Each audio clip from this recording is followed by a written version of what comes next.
Unfortunately, part of doing these live is getting interrupted by people at work.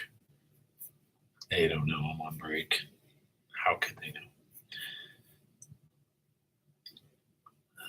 I'm staying in my office so that people still find me in my office. But anyway, doing these on my break. Nostalgic cartoons from childhood. So I'm just using materials and stuff that I have at work. So I don't have the best pens and pencils and everything. I do have a way better computer here at work than at home. My laptop, which is actually used to be a nice one, a MacBook Pro, it's just slowed down over the years to the point where it's almost useless right now. And I wish I knew more about computers so I could fix it. But I don't know much. I'm not a computer guy. All right. That's pretty good for the sketch, I think. Dynomutt. So now we're going to ink this dude real quick.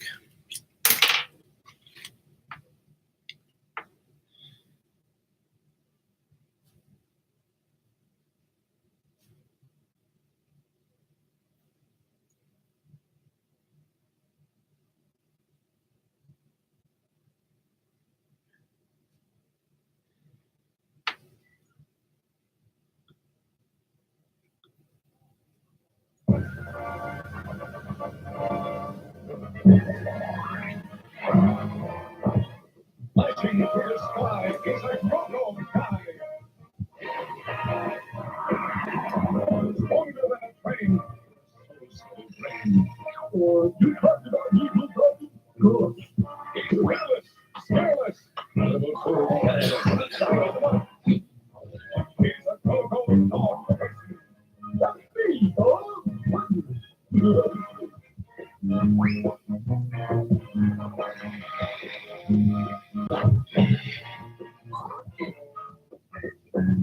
Careless, careless.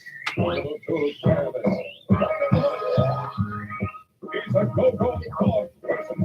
That's me, oh.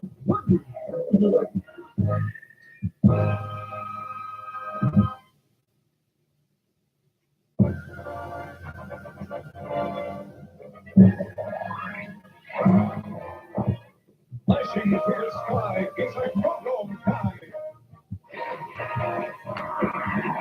Stronger than a train. Or you talked about evil problem? Good. Careless, careless. He's a go-go dog person. That's me, oh.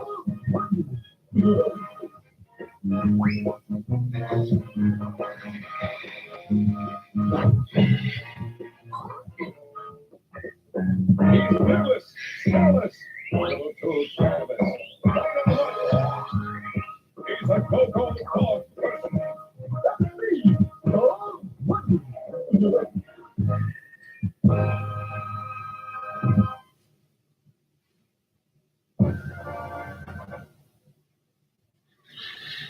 So the show was really based on Dog Wonder, about the dog, but the superhero of the show was Blue Falcon. I almost forgot that, like when I was adding this intro to my playlist. And I remembered Blue Falcon, and I was like, oh yeah, it seems like that dog. What was the dog's name? And he was with him. So I was like, trying to find a cartoon called Blue Falcon, but there is none. It's called Dynomutt Dog Wonder. It's more about him than Blue Falcon.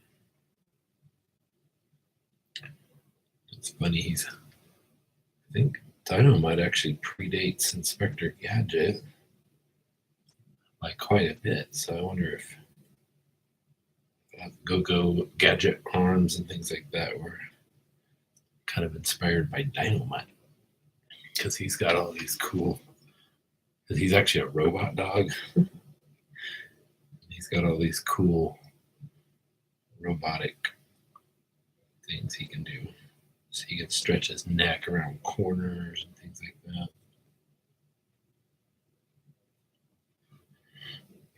extend his arms and legs the way Inspector Gadget does.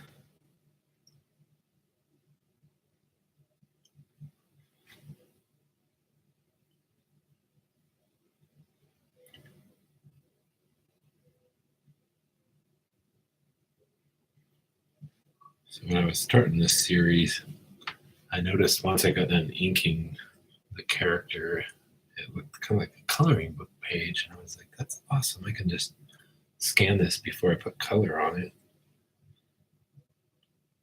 And at some point, I can put together like a little cartoon coloring book for my boys.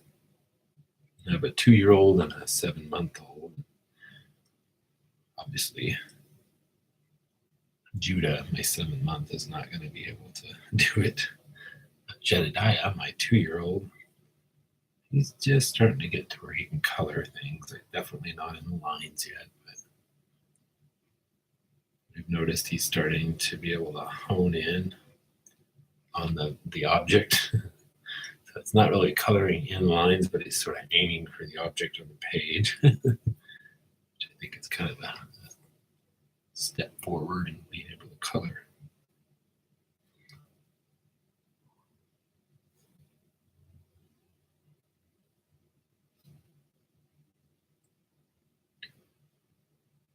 He's starting to get his own little favorite cartoon characters at this age. At the shows that we let him watch. Curious George is one of his first favorites. Daniel Tiger. Lately it's been Tumbleleaf, actually, which I never really have watched. I don't know. Actually, none of these I've watched very much. What I should do is draw his characters for him when I get done with this series, which is going to be a long series because it turns out my brother and I used to watch a lot of shows as a kid. And this series that you're watching is I just pick my favorite character from the show and draw him. So I was doing another series on whiteboards where I was drawing almost all the good guy characters out of all these shows. As you can imagine, those series are a lot longer.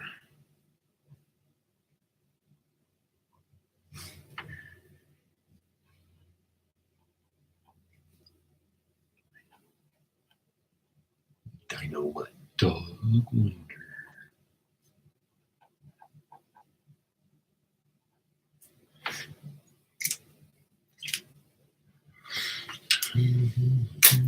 Comment below. Tell me what your most nostalgic shows were as a kid. Did you watch any of the ones that I've been drawing? If you did, who was your favorite character? What kind of memories do these shows bring back for you? Hopefully good ones. I've been lucky enough to have a really great childhood, and I just have almost nothing but great memories of growing up. And one of the greatest memories I have is just sitting on the couch with my brother and watching cartoons. Yeah, we were kind of couch potatoes for some parts of our childhood. But we also did a lot. We rode our bikes a lot. We had a big sandbox in the backyard. And I can remember spending countless hours back there digging in the sand and building tunnels and stuff. As we got older and had a little more independence, we were able to go down to the park by our house. Lots of memories there, just spending summers down at the park. Me and my brother and our best friend. Playing sandlot football and stuff like that.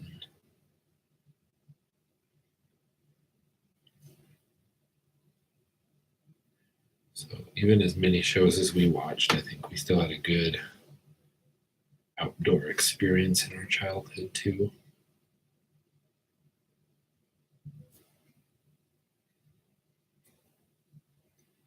Which I think these days with my children, I'm going to have to learn how to be intentional about that, because it's easier and easier to spend all your time inside these days because of the internet and stuff. And it's not like back in these days, or when I was growing up, when you watched a show, like you had to catch that show on TV. And then when the show was over, like you couldn't just keep on watching unless like whatever was on next. But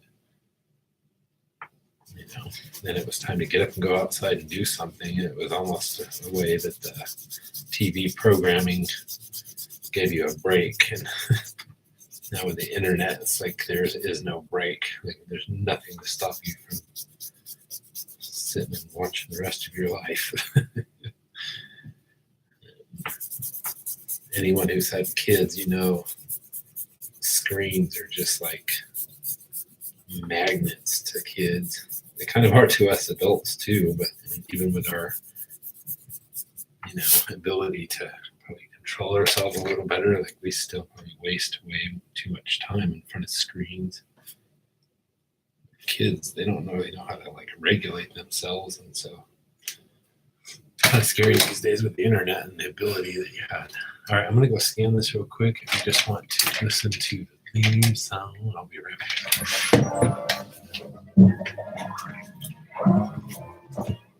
I see the sky is a photo sky. Longer than a train. Or you talked about evil broken? Good. Careless, careless, little soul careless. Dynomutt. He's a go-go dog person. That's me, oh.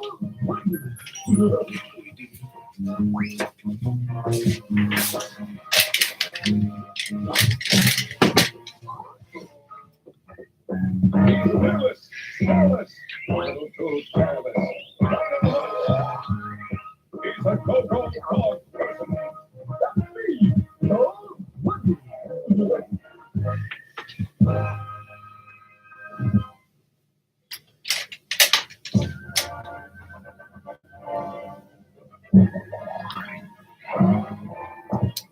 I see the sky is a go-go sky. Longer than a train. Or you talked about evil broken? Good. Careless, careless, little soul careless. Dynomutt. He's a go-go dog person. That's me, oh. Just trying to look at its colors right now. Careless, careless, little soul careless. Dynomutt. He's a go-go dog person. That's me, oh.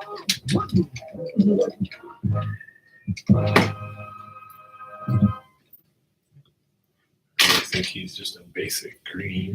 I don't know why. Sometimes I thought he was like more of a sea green.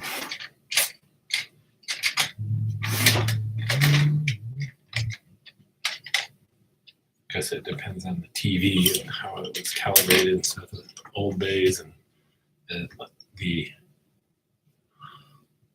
definition that we used to have, standard definition television, I believe was 480p, 480 by 640. And we probably never could have imagined the kind of high definition that we would get in the future, So clarity was something we didn't know how much better it could be, so we didn't realize how bad it was. But man, TV in the old days compared to now is so much worse resolution.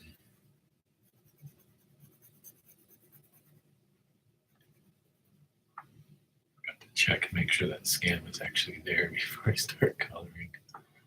Once he's colored, he's colored. There's no going back. Yeah. One thing I want to experiment a little more on is drawing with non-photo blue, non-photo blue pencils. I have some at home, but I haven't really used them because my method has always just been to sketch it with a pencil lightly and then erase. And a couple of hardships with that is, if you don't sketch it lightly enough, it's real hard to erase, and you end up not being able to kind of get it all off. And a lot of times my biggest mistake is I get in a rush and I start trying to erase quickly, and then I catch the paper and tear it or fold it all up. That stinks when you're working on a really big, nice piece of artwork or something, and then it just ruins the whole thing.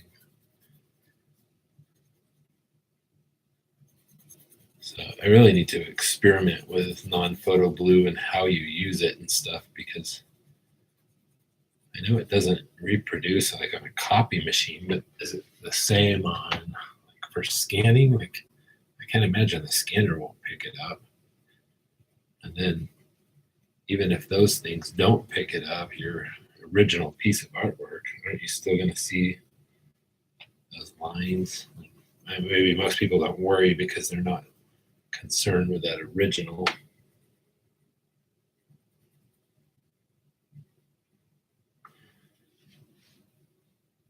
One of the things I would love to be able to do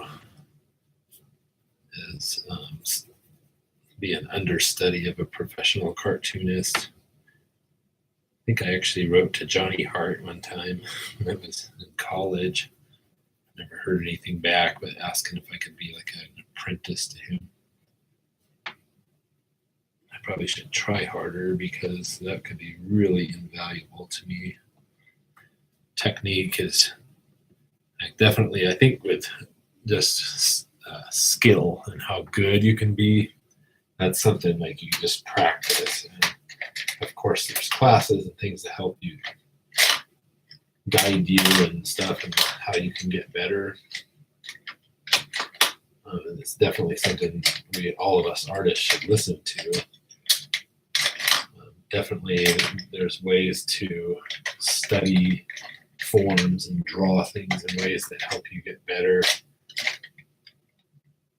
But I think for me, what I've always been more interested in learning, because it's sort of a mystery to me, is technique. I'm trying to find it gray. There it is.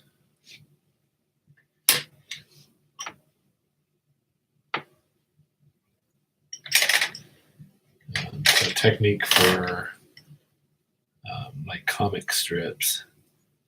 I would like to see the kinds of pens that artists use, and like what are they actually, like what kind of papers and inks and stuff that they use, and when and why and how big and all that. Like I've gathered things over the years and I've read books on it and stuff, and it's sort of hard to gather information and apply it all,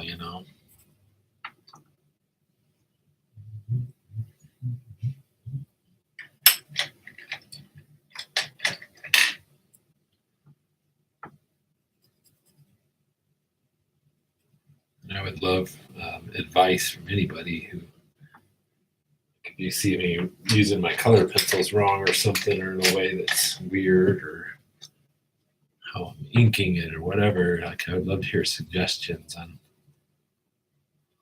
what are some of the best ways to do. I mean, obviously right now I'm just choosing a certain way, like a certain fine liner for this series, and then like just these color pencils I have on hand.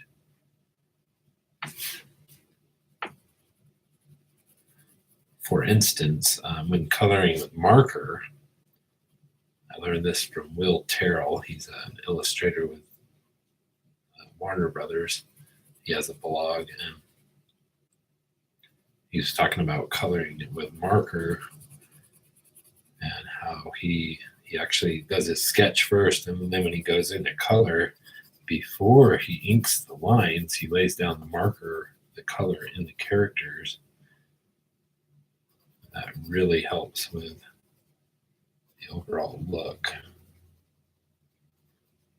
Things like that are really handy to know.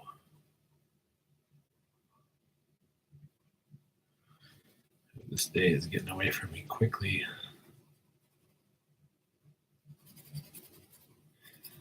think this year when Inktober rolls around, I'll be more ready than usual because I've already been doing daily drawings. It's Inktober, even for a guy like me who's constantly doodling and always doodling on everything, Inktober is a challenge, and it's because we're talking about a completed drawing, which I'm not usually. My daily stuff is usually just doodles. So doing these complete drawings that are finished is a real stretch when you have a full-time job and you have a family at home. Trying to stuff this into a lunch hour or something is tough. Okay, there's Dynomutt.